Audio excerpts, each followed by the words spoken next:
أعوذ بالله من الشيطان الرجيم. بسم الله الرحمن الرحيم. وإن من شيعته لإبراهيم إذ جاء ربه بقلب سليم إذ قال لأبيه وقومه ماذا تعبدون أئفكا آلهة دون الله تريدون فما ظنكم برب العالمين فنظر نظرة في النجوم فقال إني سقيم فتولوا عنه مدبرين فراغ إلى آلهتهم فقال ألا تأكلون ما لكم لا تنطقون فراغ عليهم ضربا باليمين فأقبلوا إليه يزفون قال أتعبدون ما تنحتون والله خلقكم وما تعملون قالوا ابنوا له بنيانا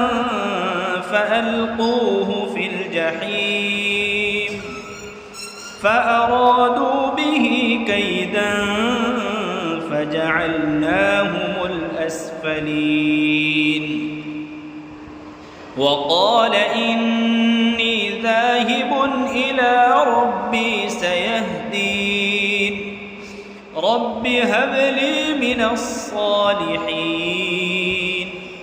فبشرناه بغلام حليم فلما بلغ معه السعي قال يا بني إني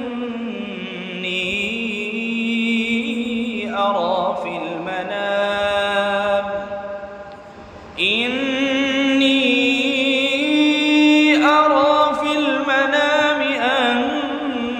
أني أذبحك فانظر ماذا ترى قال يا أبت افعل ما تؤمر ستجدني إن شاء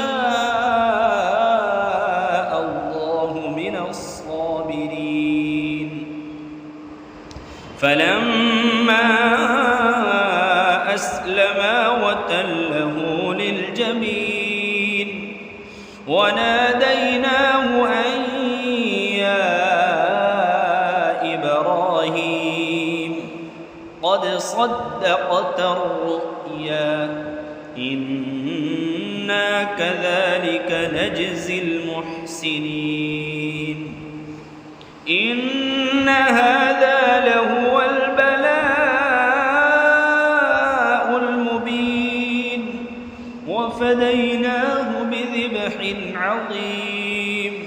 وتركنا عليه في الآخرين سلام على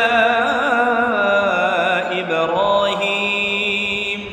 كذلك نجزي المحسنين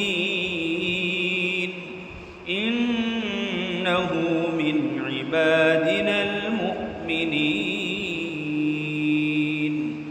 صدق الله العظيم.